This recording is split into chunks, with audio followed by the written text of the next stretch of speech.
রবীন্দ্রনাথ ঠাকুরের সুভা কেবল একটি গল্প নয়, এটি এক নিঃশব্দ বেদনার গীত, যেখানে ভাষাহীন এক মুখ কন্যার অন্তর্জগতের কোমল অনুভব, নির্মল ভালোবাসা ও সমাজের নিস্পৃহ নিষ্ঠুরতা এক অপূর্ব শিল্পশৈলীতে ফুটে উঠেছে। শব্দহীন সে কণ্ঠ, অথচ তার চোখে ছিল গভীর ভাষা। তার নীরবতা যেন ছিল এক অনুচ্চারিত কাব্য, যার প্রতিটি নিঃশ্বাসে ছিল আবেগের প্রতিধ্বনি। এই গল্পে রবীন্দ্রনাথ এক নিখুঁত সংবেদনশীলতা ও কাব্যিক আবেশে তুলে ধরেছেন মানুষের ভেতরের অশ্রুত কথাগুলো, যা কেবল হৃদয় দিয়েই অনুভব করা যায়। গল্প আড্ডায় আপনাকে স্বাগতম। আশা করি আপনারা কুশলে আছেন। আজ আমি রবীন্দ্রনাথ ঠাকুরের বিখ্যাত এবং জনপ্রিয় একটা ছোট গল্প নিয়ে হাজির হয়েছি। গল্পের নাম সুভা। যারা এখনও আমার চ্যানেলটি সাবস্ক্রাইব করেননি, এখনই বেল আইকনে ক্লিক করে আমার চ্যানেলটি সাবস্ক্রাইব করে দিন, যাতে করে আপনারা সবার আগে নোটিফিকেশন পেতে পারেন। তো চলুন গল্প শুরু করা যাক। মেয়েটির নাম যখন সুভাষিনী রাখা হইয়াছিল, তখন কি জানিত সে বোবা হইবে? তাহার দুটি বড় বোনকে সুকেশিনী, সুহাসিনী নাম দেওয়া হইয়াছিল। তাই নীলের অনুরোধে তাহার বাপ ছোট মেয়েটির নাম সুভাষিনী রাখে। এখন সকলে তাহাকে সংক্ষেপে সুভা বলে। দস্তুর মতো অনুসন্ধান ও অর্থব্যয়ে বড় দুটি মেয়ের বিবাহ হইয়া গেছে। এখন ছোটটি পিতামাতার নীরব হৃদয় ভারের মতো বিরাজ করিতেছে। যে কথা কয় না, সে যে অনুভব করে, ইহা সকলের মনে হয় না। এই জন্য তাহার সাক্ষাতেই সকলে তাহার ভবিষ্যৎ সম্বন্ধে দুশ্চিন্তা প্রকাশ করিত। সে যে বিধাতার অভিশাপ স্বরূপে তাহার পিতৃগৃহে আসিয়া জন্মগ্রহণ করিয়াছে, এ কথা সে শিশুকাল হইতে বুঝিয়া লইয়াছিল। তাহার ফল এই হইয়াছিল, সাধারণের দৃষ্টিপথ হইতে সে আপনাকে গোপন করিয়া রাখিতে সর্বদাই চেষ্টা করিত। মনে করিত, আমাকে সবাই ভুলিলে বাঁচি। কিন্তু বেদনা কি কেহ কখনো ভোলে? পিতামাতার মনে সে সর্বদাই জাগরুক ছিল। বিশেষত তাহার মা তাহাকে নিজের একটা ত্রুটিস্বরূপে দেখিতেন, কেননা মাতা পুত্র অপেক্ষা কন্যাকে নিজের অংশরূপে দেখেন। কন্যার কোনো অসম্পূর্ণতা দেখিলে সেটা যেন বিশেষ রূপে নিজের লজ্জার কারণ বলিয়া মনে করেন। বরঞ্চ কন্যার পিতা বাণীকণ্ঠ সুভাকে তাহার অন্য মেয়েদের অপেক্ষা যেন একটু বেশি ভালোবাসিতেন। কিন্তু মাতা তাহাকে নিজের গর্ভের কলঙ্ক জ্ঞান করিয়া তাহার প্রতি বড় বিরক্ত ছিলেন। সুভার কথা ছিল না, কিন্তু তাহার সুদীর্ঘ পল্লব বিশিষ্ট বড় বড় দুটি কালো চোখ ছিল, এবং তাহার ওষ্ঠাধর ভাবের আভাস মাত্রে কচি কিশলয়ের মতো কাঁপিয়া উঠিত। কথায় আমরা যে ভাব প্রকাশ করি, সেটা আমাদিকে নিজের চেষ্টায় গড়িয়া লইতে হয়, কতকটা তর্জমা করার মতো। সকল সময় ঠিক হয় না, ক্ষমতা অভাবে অনেক সময় ভুলও হয়। কিন্তু কালো চোখকে কিছু তর্জমা করিতে হয় না। মন আপনি তাহার উপরে ছায়া ফেলে, ভাব আপনি তাহার উপরে কখনো প্রসারিত, কখনো মুদিত হয়, কখনো উজ্জ্বলভাবে জ্বলিয়া উঠে, কখনো ম্লানভাবে নিবিয়া আসে, কখনো অস্তমান চন্দ্রের মতো অনিমেষভাবে চাহিয়া থাকে, কখনো দ্রুত চঞ্চল বিদ্যুতের মতো দিক বিদিকে ঠিকরিয়া ওঠে। মুখের ভাববই আজন্মকাল যাহার অন্য ভাষা নাই, তাহার চোখের ভাষা অসীম উদার এবং অতল স্পর্শ গভীর, অনেকটা স্বচ্ছ আকাশের মতো উদয়াস্ত এবং ছায়ালোকের নিস্তব্ধ রঙ্গভূমি। এই বাক্যহীন মনুষ্যের মধ্যে বৃহৎ প্রকৃতির মতো একটা বিজন মহত্ব আছে। এই জন্য সাধারণ বালক বালিকারা তাহাকে এক প্রকার ভয় করিত, তাহার সহিত খেলা করিত না। সে নির্জন দ্বীপ প্রহরের মতো শব্দহীন এবং সঙ্গীহীন। গ্রামের নাম চণ্ডীপুর। নদীটি বাংলাদেশের একটি ছোট নদী, গৃহস্থ ঘরের মেয়েটির মতো। বহুদূর পর্যন্ত তাহার প্রসার নহে।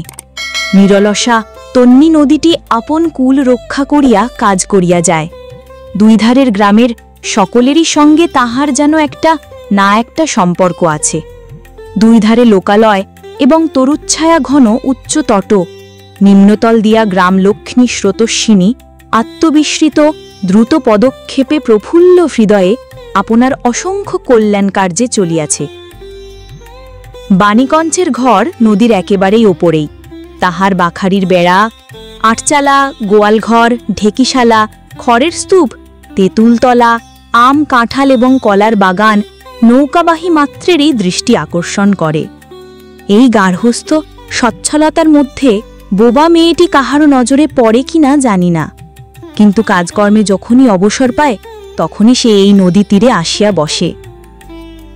প্রকৃতি যেন তাহার ভাষার অভাব পূরণ করিয়া দেয়, যেন তাহার হইয়া কথা কয়। নদীর কলধ্বনি, লোকের কোলাহল, মাঝির গান, পাখির ডাক, তরুর মর্মর সমস্ত মিশিয়া চারিদিকের চলাফেরা আন্দোলন কম্পনের সহিত এক হইয়া সমুদ্রের তরঙ্গরাশির ন্যায় বালিকার চিরনিস্তব্ধ হৃদয় উপকূলের নিকটে আসিয়া ভাঙিয়া ভাঙিয়া পড়ে। প্রকৃতির এই বিবিধ শব্দ এবং বিচিত্র গতি, ইহাও বোবার ভাষা। বড় বড় চক্ষু পল্লব বিশিষ্ট শুভার যে ভাষা, তাহারই একটা বিশ্বব্যাপী বিস্তার। ঝিল্লিরবপূর্ণ তৃণভূমি হইতে শব্দাতীত নক্ষত্রলোক পর্যন্ত কেবল ইঙ্গিত, ভঙ্গি, সঙ্গীত, ক্রন্দন এবং দীর্ঘ নিঃশ্বাস। এবং মধ্যাহ্নে যখন মাঝিরা জেলেরা খাইতে যাইত, গৃহস্থরা ঘুমাইত, পাখিরা ডাকিত না, খেয়া নৌকা বন্ধ থাকিত, স্বজন ও জগৎ সমস্ত কাজকর্মের মাঝখানে সহসা থামিয়া গিয়া ভয়ানক বিজন মূর্তি ধারণ করিত, তখন রুদ্র মহাকাশের তলে কেবল একটি বোবা প্রকৃতি এবং একটি বোবা মেয়ে মুখামুখি চুপ করিয়া বসিয়া থাকিত, একজন সুবিস্তীর্ণ রৌদ্রে আর একজন ক্ষুদ্র তরুচ্ছায়ায়। শুভার যে গুটিকতক অন্তরঙ্গ বন্ধুর দল ছিল না তাহা নহে। গোয়ালের দুটি গাভী, তাহাদের নাম সর্বশী ও পাঙ্গুলি। সেই নাম বালিকার মুখে তাহারা কখনো শুনে নাই, কিন্তু তাহার পদশব্দ তাহারা চিনিত। তাহার কথাহীন একটা করুণ সুর ছিল, তাহার মর্ম তাহারা ভাষার অপেক্ষা সহজে বুঝিতে পারিত। শুভা কখন তাহাদের আদর করিতেছে, কখন ভর্ৎসনা করিতেছে, কখন মিনতি করিতেছে, তাহা তাহারা মানুষের অপেক্ষা ভালো বুঝিতে পারিত। শুভা গোয়ালে ঢুকিয়া দুই বাহুর দ্বারা সর্বশীর গ্রীবা বেষ্টন করিয়া তাহার কানের কাছে আপনার গণ্ডদেশ ঘর্ষণ করিত এবং পাঙ্গুলি স্নিগ্ধ দৃষ্টিতে তাহার প্রতি নিরীক্ষণ করিয়া তাহার গা চাটিত। বালিকা দিনের মধ্যে নিয়মিত 3 বার করিয়া গোয়াল ঘরে যাইত। তাহা ছাড়া অনিয়মিত আগমনও ছিল। গৃহে যেদিন কোনো কঠিন কথা শুনিত, সেদিন সে অসময়ে তাহার এই মুখ বন্ধু দুটির কাছে আসিত। তাহার সহিষ্ণুতা পরিপূর্ণ বিষাদ শান্ত দৃষ্টিপাত হইতে তাহারা কি একটা অন্ধ অনুমান শক্তির দ্বারা বালিকার মর্মবেদনা যেন বুঝিতে পারিত এবং শুভার গা ঘেঁষে আসিয়া অল্পে অল্পে তাহার বাহুতে শিং ঘষিয়া ঘষিয়া তাহাকে নির্বাক ব্যাকুলতার সহিত সান্ত্বনা দিতে চেষ্টা করিত।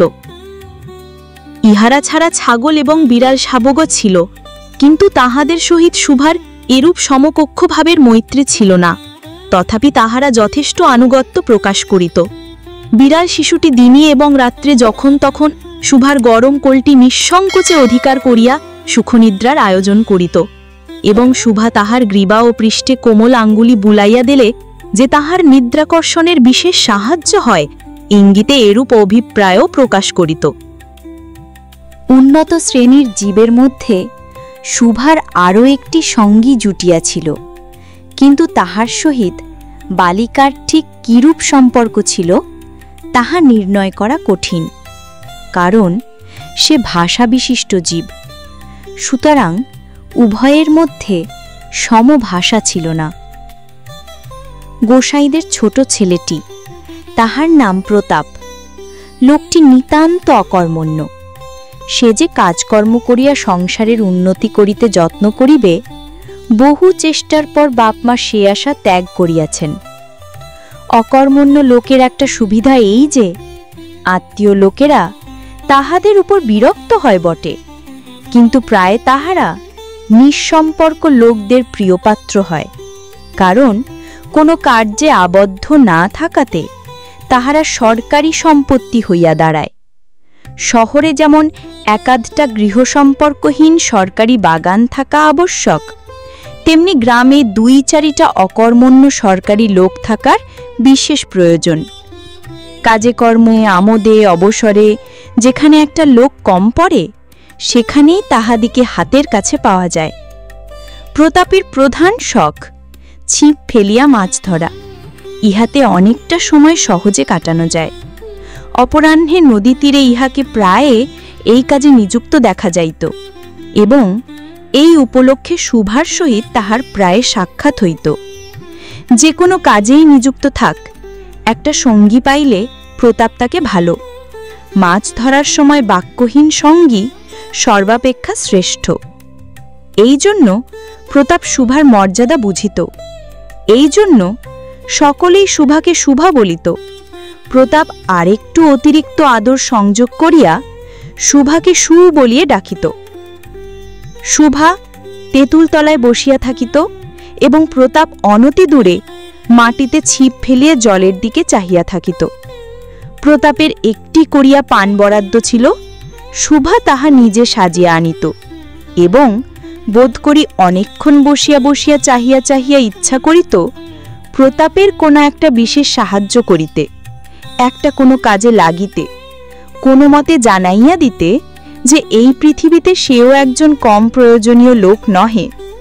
কিন্তু কিছুই করিবার ছিল না। তখন সে মনে মনে বিধাতার কাছে অলৌকিক ক্ষমতা প্রার্থনা করিত। মন্ত্র বলে সহসা এমন একটা আশ্চর্য কাণ্ড ঘটাইতে ইচ্ছা করিত, যাহা দেখিয়া প্রতাপ আশ্চর্য হইয়া যাইত। বলিত, তাই তো, আমাদের শুভির যে এত ক্ষমতা, তাহা তো জানিতাম না। মনে করো, শুভা যদি জলকুমারী হইত, আস্তে আস্তে জল হইতে উঠিয়া একটা সাপের মাথার মণি ঘাটে রাখিয়া যাইত। প্রতাপ তাহার তুচ্ছ মাছ ধরা রাখিয়া সেই মানিক লইয়া জলে ডুব মারিত এবং পাতালে গিয়ে দেখিত রূপার অট্টালিকায় সোনার পালঙ্কে কে বসিয়া? আমাদের বাণীকণ্ঠের ঘরের সেই বোবামে সু। আমাদের সু সেই মণিবৃত্ত গভীর নিস্তব্ধ পাতালপুরীর একমাত্র রাজকন্যা। তাহা কি হইতে পারিত না? তাহা কি এতই অসম্ভব?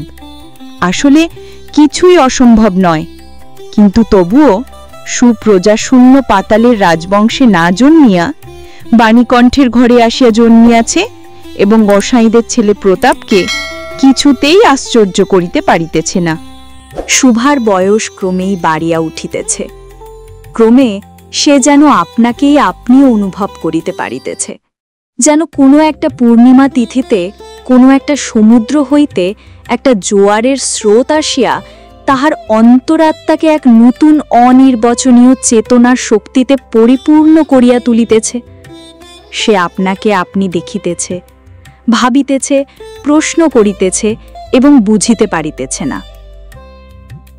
গভীর পূর্ণিমা রাত্রে সে একদিন ধীরে শয়নগৃহের দ্বার খুলিয়া ভয়ে ভয়ে মুখ বাড়াইয়া বাহিরের দিকে চাহিয়া দেখে পূর্ণিমা প্রকৃতিও শুভার মতো একাকিনী সুপ্ত জগতের ওপর জাগিয়া বসিয়া যৌবনের রহস্যে, পুলকে, বিষাদে, অসীম নির্জনতার একেবারে শেষ সীমা পর্যন্ত এমনকি তাহা অতিক্রম করিয়াও থমথম করিতেছে, একটি কথা কহিতে পারিতেছে না। এই নিস্তব্ধ ব্যাকুল প্রকৃতির প্রান্তে একটি নিস্তব্ধ ব্যাকুল বালিকা দাঁড়াইয়া। এদিকে কন্যাভারগ্রস্ত পিতামাতা চিন্তিত হইয়া উঠিয়াছেন, লোকেও নিন্দা আরম্ভ করিয়াছে, এমনকি এক ঘরে করিবে এমন জনরব শোনা যায়। বাণীকণ্ঠের সচ্ছল অবস্থা, 2 বেলাই মাছ ভাত খায়, এজন্য তাহার শত্রু ছিল। স্ত্রী পুরুষে বিস্তর পরামর্শ হইল। কিছুদিনের মতো বাণী বিদেশে গেল। অবশেষে ফিরিয়া আসিয়া কহিল, চলো কলিকাতায় চলো। বিদেশ যাত্রার উদ্যোগ হইতে লাগিল। কুয়াশা ঢাকা প্রভাতের মতো শুভার সমস্ত হৃদয় অশ্রুবাষ্পে একেবারে ভরিয়া গেল। একটা অনির্দিষ্ট আশঙ্কা বসে সে কিছুদিন হইতে ক্রমাগত নির্বাক জন্তুর মতো তাহার বাপ মায়ের সঙ্গে সঙ্গে ফিরিত। ডাগর চক্ষু মেলিয়া তাহাদের মুখের দিকে চাহিয়া কি একটা বুঝিতে চেষ্টা করিত, কিন্তু তাহারা কিছু বুঝাইয়া বলিতেন না। ইতিমধ্যে একদিন অপরাহ্নে জলে ছিপ ফেলিয়া প্রতাপ হাসিয়া কহিল, কি রেশু, তোর নাকি বর পাওয়া গেছে? তুই বিয়ে করতে যাচ্ছিস, দেখিস আমাদের ভুলিস নে। বলিয়া আবার মাছের দিকে মনোযোগ করিল। মর্মবিদ্ধ হরিণী ব্যাধের দিকে যেমন করিয়া তাকায়, নীরবে বলিতে থাকে, আমি তোমার কাছে কি দোষ করিয়াছিলাম। শুভা তেমনি করিয়া প্রতাপের দিকে চাহিল। সেদিন গাছের তলায় আর বসিল না। বাণীকণ্ঠ নিদ্রা হইতে উঠিয়া শয়নগৃহে তামাক খাইতেছিলেন। শুভা তাহার পায়ের কাছে বসিয়া তাহার মুখের দিকে চাহিয়া কাঁদিতে লাগিল। অবশেষে তাহাকে সান্ত্বনা দিতে গিয়া বাণীকণ্ঠের শুষ্ক কোপলে অশ্রু গড়াইয়া পড়িল। কাল কলিকাতায় যাইবার দিন স্থির হইয়াছে। শুভা গোয়াল ঘরে তাহার বাল্য সখীদের কাছে বিদায় লইতে গেল। তাহাদিগকে স্বহস্তে খাওয়াইয়া গলা ধরিয়া একবার দুই চোখে যত পারে কথা ভরিয়া তাহাদের মুখের দিকে চাহিল। দুই নেত্র পল্লব হইতে টপ টপ করিয়া অশ্রু জল পড়িতে লাগিল। সেদিন শুক্ল দ্বাদশীর রাত্রি। শুভা শয়নগৃহ হইতে বাহির হইয়া তাহার সেই চির পরিচিত নদীতটে শাস্যসজ্জায় লুটাইয়া পড়িল, যেন ধরণীকে, এই প্রকাণ্ড মুখ মানব মাতাকে দুই বাহুতে ধরিয়া বলিতে চাহে, তুমি আমাকে যাইতে দিও না মা, আমার মতো দুটি বাহু বাড়াইয়া তুমিও আমাকে ধরিয়া রাখো। কলিকাতার এক বাসায় শুভার মা একদিন শুভাকে খুব করিয়া সাজাইয়া দিলেন। আটিয়া চুল বাঁধিয়া খোপায় জরির ফিতা দিয়া অলঙ্কারে আচ্ছন্ন করিয়া তাহার স্বাভাবিক স্ত্রী যথাসাধ্য বিলুপ্ত করিয়া দিলেন। শুভার দুই চক্ষু দিয়া অশ্রু পড়িতেছে। পাছে চোখ ফুলিয়া খারাপ দেখিতে হয়, এজন্য তাহার মাতা তাহাকে বিস্তর ভর্ৎসনা করিলেন, কিন্তু অশ্রুজল ভর্ৎসনা মানিল না। বন্ধু সঙ্গে বর স্বয়ং কোণে দেখিতে আসিলেন। কন্যার মা বাবা চিন্তিত শঙ্কিত শশব্যস্ত হইয়া উঠিলেন, যেন দেবতা স্বয়ং নিজের বলির পশু বাছিয়া লইতে আসিয়াছেন। মা নেপথ্য হইতে বিস্তর তর্জন গর্জন শাসন করিয়া বালিকার অশ্রুস্রোত দ্বিগুণ বাড়াইয়া পরীক্ষকের সম্মুখে পাঠাইলেন। পরীক্ষক অনেকক্ষণ নিরীক্ষণ করিয়া বলিলেন, মন্দ নহে। বিশেষত বালিকার ক্রন্দন দেখিয়া বুঝিলেন ইহার হৃদয় আছে, এবং হিসেব করিয়া দেখিলেন যে হৃদয় আজ বাপ মায়ের বিচ্ছেদ সম্ভাবনায় ব্যথিত হইয়া উঠিয়াছে, সেই হৃদয় আজ বাদে কাল আমারই ব্যবহারে লাগিতে পারিবে। শুক্তির মুক্তার ন্যায় বালিকার অশ্রুজল কেবল বালিকার মূল্য বাড়াইয়া দিল, তাহার হইয়া আর কোনো কথা বলিল না। পঞ্জিকা মিলাইয়া খুব একটা শুভ লগ্নে বিবাহ হইয়া গেল। বোবা মেয়েকে পরের হস্তে সমর্পণ করিয়া বাপমা দেশে চলিয়া গেল। তাহাদের জাতি ও পরকাল রক্ষা হইল। বর পশ্চিমে কাজ করে। বিবাহের অনতি বিলম্বে স্ত্রীকে পশ্চিমে লইয়া গেল। সপ্তাহখানেকের মধ্যে সকলেই বুঝিল নববধূ বোবা। তা কেহ বুঝিল না সেটা তাহার দোষ নহে।